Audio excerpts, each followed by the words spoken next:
Okay, so today we're continuing with Colossians, and we've kind of been building kind of one week after another. And if you remember, Colossians is one of the prison epistles, one of the letters written by Paul while he's in prison.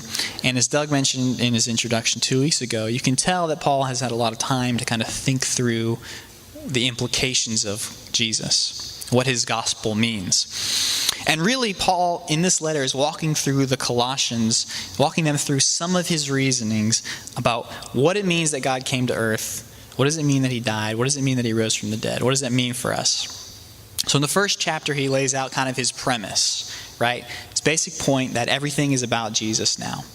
Jesus came, and everything's about him. He's changed everything. And he has this kind of poetic part of the first chapter. He says things like this: Christ is the visible image of the invisible God. Everything was created through him and for him. He holds all creation together. He's the beginning, the supreme over all who rise. He is the first in everything.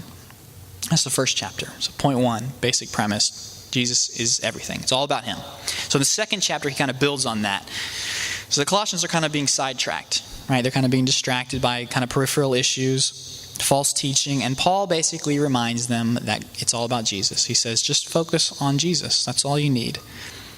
And we kind of just walked through that one verse in Colossians 2, where Paul says, as you receive Christ Jesus the Lord, so walk in him, rooted and built up in him.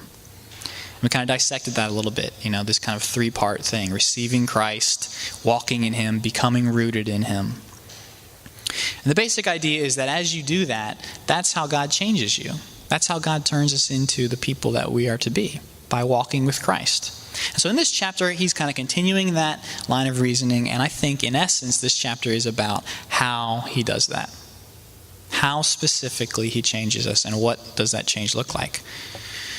So I'm going to go through this kind of quickly. I hope I won't be too long today. I'm going to watch myself.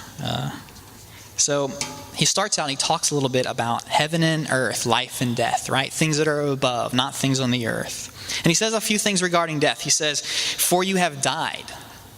And he tells the believers, put off the old self. Put to death what belongs to your earthly nature.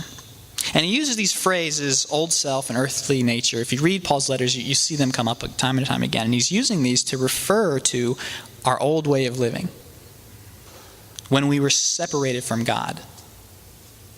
And what Paul is showing us is that a part of Christ's work involves removing our sin, or really more accurately, putting to death our old nature, who we were before Christ. But Paul also says something else. He says, your life is hidden with Christ. And he tells the believers, put on the new self, and to clothe yourselves with compassion, kindness, humility, etc. So there's another part of Christ's work. He takes away our sinful nature, but then he gives us a new nature, right? He puts to death our old self, gives us a new self. See, this is what Christ has accomplished ultimately on the cross. He has done two things. He has taken our sin and given us his righteousness in its place. And so what Paul is saying here is that as you trust Christ, as you pursue him, as you walk with him, two things are simultaneously happening in you: death and life. Some things will be taken away from you. They need to be taken away from you, and you need to let them go. And some new things will be added to you, and you need to take hold of them. And the Christian life involves both of these things on an ongoing basis: putting off and putting on. Letting go, taking hold, putting to death, and bringing to life. And Paul is telling the believers what to expect. So the first part of this, letting go. So there's a great book called The Reason for God by Tim Keller. Awesome book. I just read through it recently. And when he's responding to this question, Tim Keller's responding to this question, why did Christ have to die? Why did Jesus have to die? He says this: he had to pay for our sins so that someday he can end evil and suffering without ending us. See, Christ, what he's done is made a way to separate us from our sin, right? He's found a way to get rid of evil without getting rid of us. Because that's where evil is, right? It's in us. It's not just in the world, it's in us too. He's found a way to make the world a perfect place and still let us live there in that perfect place without ruining it. So when he refers to the old self, he's talking about the sinful part of us that Christ has removed. In this last chapter, he talks about the circumcision of Christ, which is an interesting phrase. And he's referring to the act of Christ cutting away our sinful nature, right? Circumcision was a big deal for the Jewish people, so he's kind of co-opted that and said, now it's not a circumcision of flesh, it's a circumcision that Christ makes. He cuts away our sinful nature, removes our sin from us. Just the other day, I was talking to Josh Britton, who I mentioned, and he's going to be here in a couple of weeks. It'll be a great time, but I don't know how we're talking about this. I'm having a son in a couple months, so I have to make the decision. Apparently, I'm realizing that it's my decision whether to circumcise my son, right? I'm not going to do it. But I have to make the decision, right? I have to make the call. So we were kind of talking about it. I was asking him about it, and I was like, it seems like a pretty traumatic experience. Most people don't remember, most men don't remember their circumcision, thank God. But, I've heard it's a traumatic experience even for young babies. And I asked him about that, and he's like, yeah, it's pretty traumatic. It seems pretty traumatic. I don't like it too much. But we don't remember our circumcisions. If we're circumcised, you probably don't remember it. I hope you don't. But in the Bible, there are many times when adults are circumcised, right? Because Abraham got the covenant of circumcision from God late in life. Wow, that's terrifying, right? If you ever heard of Jim Gaffigan, he's one of my favorite comedians, and his wife is like a Catholic, so she's always telling him things about the Bible, and he said this, he's talking about this one time. He says, "My wife told me that in the Bible, Abraham circumcised himself. Wow, I can't even get to the bank before it closes."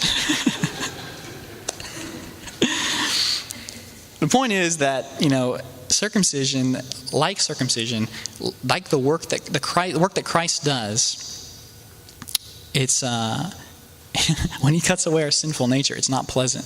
It's traumatic. It's a painful experience. It feels like death. And in a real way, it is death. But it's an integral part of what Christ does for us. If we want to become one with Christ, some things in us have to be dealt with. They have to. And Paul doesn't mince words. He says those things must be put to death. So when you become a Christian, you start a relationship with Jesus, you come in with all your baggage, right? And that's okay. Nobody cleans up and then goes to Jesus. That's not how it works. In fact, the whole point of Jesus' death was that we cannot clean up enough to approach God. We can't do it. And so this invitation to become one with Christ, to enter into a relationship with him, is open to everybody, no matter how messed up you are. Nobody's off limits. But once you accept Christ, once you enter into that relationship, he goes to work, right? He doesn't end there. He works in us. It starts there. And very graciously, very compassionately, sometimes forcefully, like no one else can, Jesus changes us. He starts to work things out. And the point that Paul is making is that you need to cooperate with that work. We all need to cooperate with that work. Allow Jesus to do it even though it's painful. Because the truth is you can resist it if you want. Even if you know Jesus, even if you have a relationship with him, you can resist it. My journey personally is full of long periods of time where my life basically ground to a halt because I resisted God's work. I lost years. Before Brittany and I got married, I'll give you one specific example. I had several relationships that I knew God didn't approve of. A couple different dating relationships. But the simple fact was I wanted those relationships more than I wanted God, to be honest. And I look back on those times when I was really miserable. I was stuck. And I wish I had the sense to just trust God and let go. I wasted years of my life.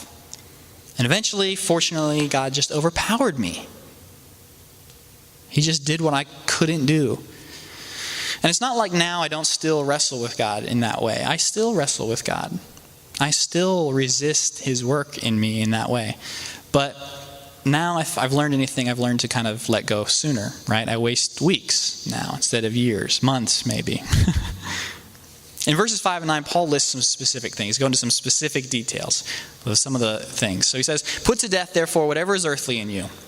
And he lists a few things: sexual immorality, impurity, passion, evil desire, covetousness. And after he lists these things, he says, on account of these things, the wrath of God is coming. I think Paul is reminding us that Jesus died for a purpose: to save us and to rid the world of sin and death. And one day he's going to come back. And he's going to finish that work. All those things that Paul just listed, he's going to remove from the world. They won't exist anymore in the world.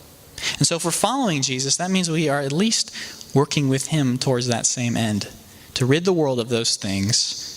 And we are first and foremost responsible for cooperating with his efforts to do that in our own lives.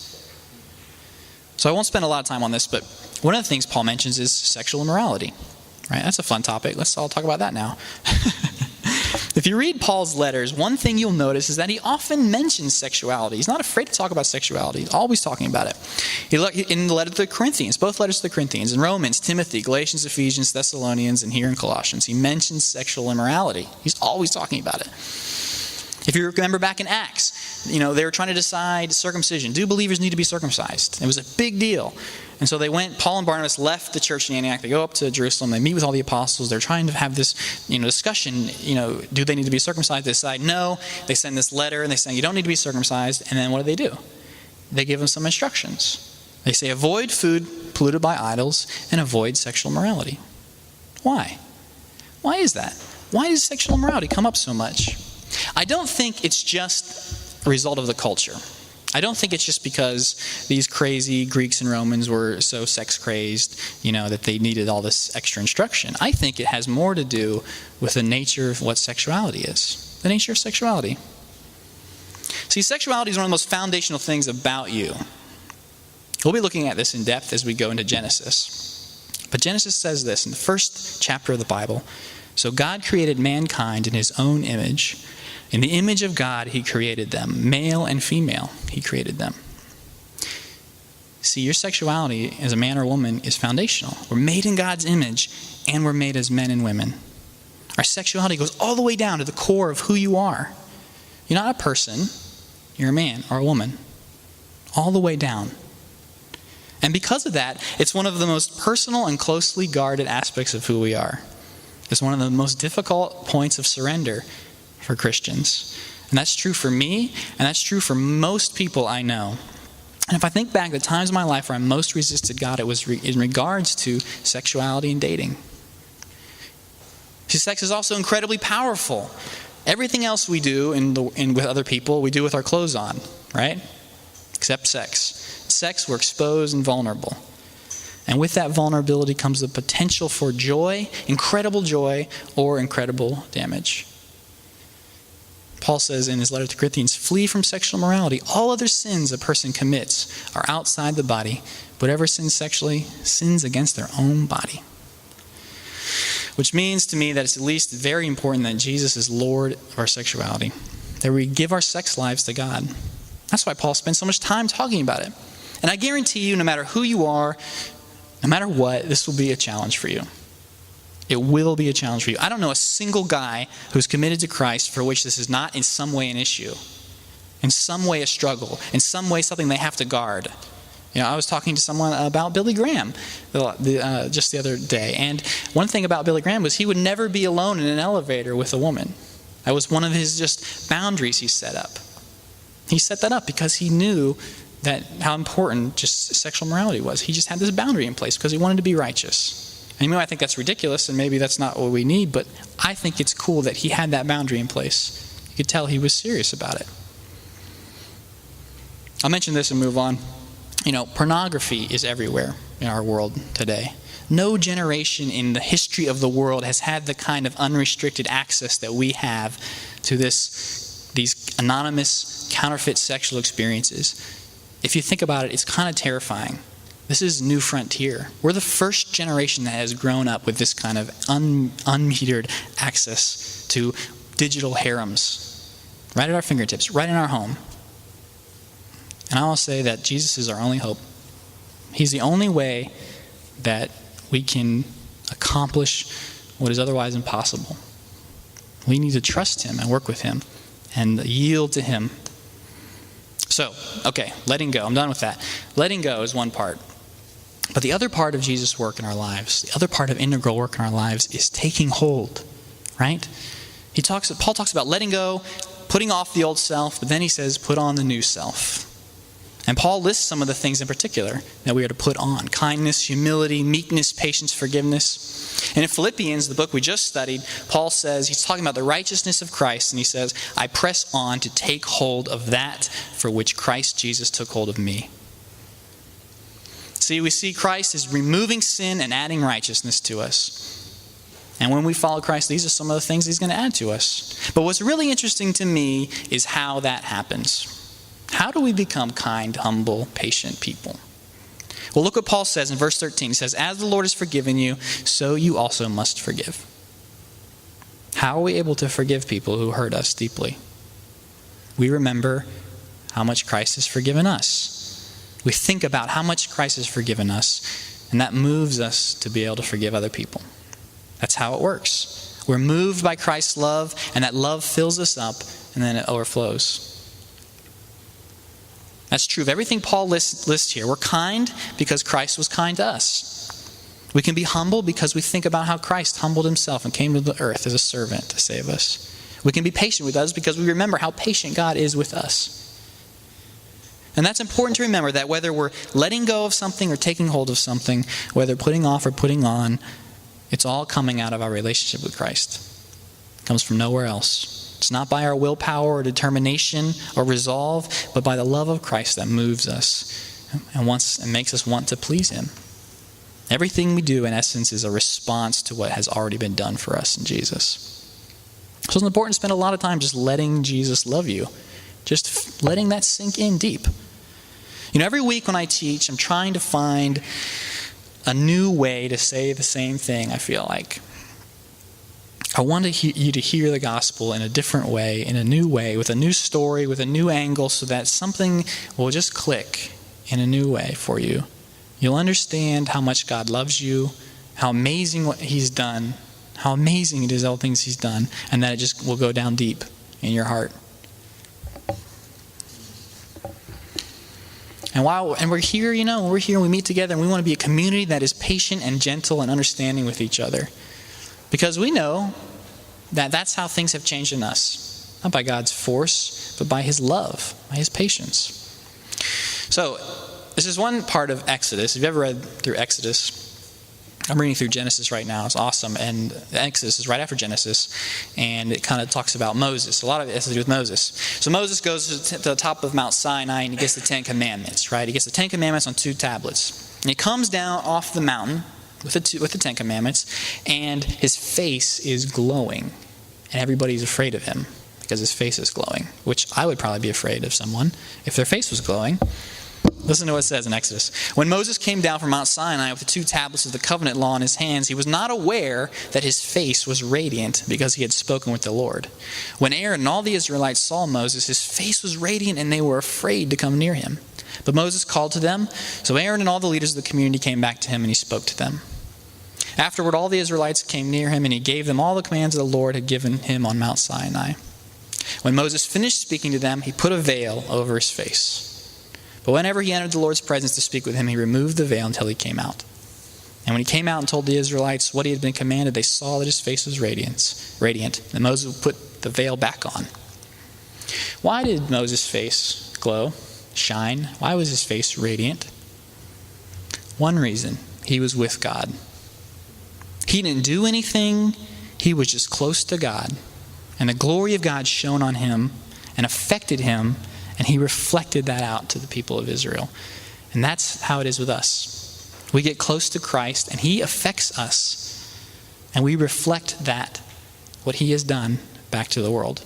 We are kind. When we are kind, it's only because Christ has been kind to us. So everything comes back to our relationship with Jesus. And certainly following Jesus means saying no, right? You have to let go of some things. Some things have to die. Say no to lust, to greed, selfishness. But that's only part of Christ's work. The other part is getting you to say yes. God has a whole life planned for you. A whole life planned for you. He has work for you to do that only you can do.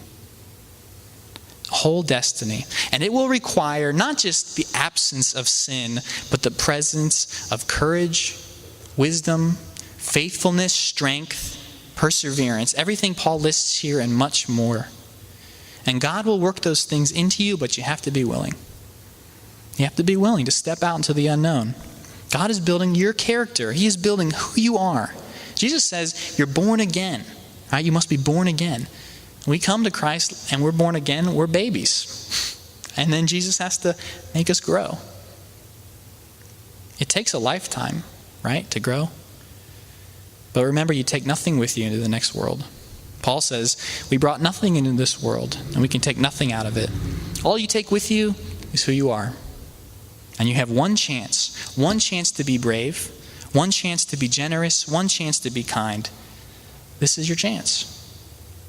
And you can resist if you want. You can resist Christ working this way. You can say no and you should say yes. Just like we can resist letting go, you can resist taking hold. I've done that. I've wasted so many opportunities because I was afraid. God has given me opportunities to be a little more courageous, a little more kind, a little more selfless, real opportunities, and I've wasted them. I don't want to waste those opportunities anymore.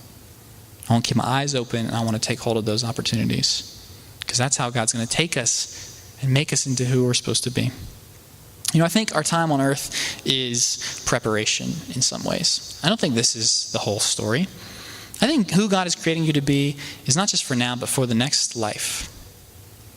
When you're in God's kingdom, who will you be? Remember the parable of the talents? You know, man goes on a journey and he trusts his servants. He gives 5 talents, 2 talents, 1 talent to different servants. And he comes back and some of the servants invested the talents they were given and saw reward. You know, and he says to them, well done, good and faithful servant. You have been faithful over little. I will set you over much. God is preparing us. We're going to be rulers and leaders. And we're going to need to be courageous and bold and strong people of God. So let God do that work in you. So take hold of what Christ has done for you, or has for you. I encourage you to do that. As you walk with him, he'll show you his plan, what he wants to do. He'll reveal to you at least the next couple steps. So get on board, right? So Paul ends the chapter with some instructions to husbands and wives. He goes on, husbands, and wives, talking to them, children and fathers, servants and masters. And we don't have time to go through all this. We'll touch on some of this when we get into Genesis, some of these kind of family things. But one thing that stands out to me is the fact that Paul goes there. He starts talking about husbands and wives. And what that tells me is that Paul knows that these primary relationships are the people who are going to be most affected by your walk with Christ. And from my own experience, I know that's true. Just being married a short couple years. When I'm where I need to be with God, everyone around me benefits, but Brittany most of all. And when I'm not where I should be with God, everyone around me suffers, but Brittany most of all. And that lines up with what Paul has been saying, right, this whole time, this whole letter. That when Christ is the center of your life, it affects everything. Everything in you and everyone around you. Starts with you and it goes out to the people closest to you. So the Christian life, process of letting go, taking hold, putting off, putting on, saying no, saying yes. And we cooperate with Christ in both ways. We let go of the things we're supposed to let go of. We take hold of the things that we're supposed to take hold of. And we move forward with God only when we do both. Let me close with this. Paul says in the beginning of this chapter, he says, when Christ, who is your life, appears, then you also will appear with him in glory.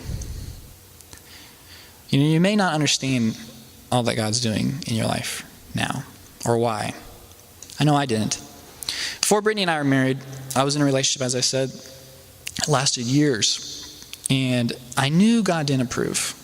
I knew that he didn't want me to be in this relationship. And I fought him because I didn't want to give it up.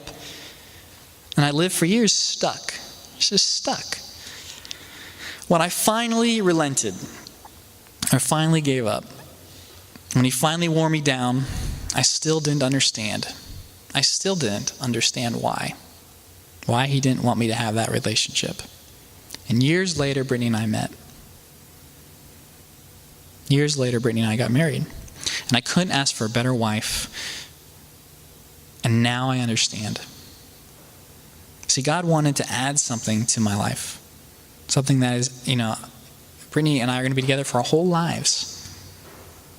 He wanted to give me something amazing, but he had to take something else away first. What's terrifying to me is I almost blew it. God is a God of miracles, and Brittany is one. I was very gracious to me. You know, some things we won't understand until our lives are over, until Christ returns and the story ends. Some things won't make sense. Why did this happen? Why did God take this from me? Why did he allow this in my life? Christ is your life, Paul says. He is your foundation. Who you are ultimately rests on who Jesus is. But because Christ is still hidden from the world, right? He's still hidden. We can't see him fully. And because of that, part of who we are is also still hidden. Because he's not yet been revealed, he hasn't broken through the sky and been revealed to the whole world. Because of that, part of who we are has not been revealed. And we are still being recreated. He's breaking us, reshaping us, restoring what was lost. And the truth is, we won't fully know ourselves, we won't fully understand who we really are and what God is working in us until that work is complete when he returns. But what Paul is saying is that if you surrender to that work, when the final page is written and the story ends, you, the real you, will appear with Christ, and it will be in glory. It will be glorious. Christ will shine like the sun. He'll break through the sky like the sun. And what happened to Moses was just a foretaste of how radiant we'll become when we reflect the glory of Christ, when we see him. That's the promise.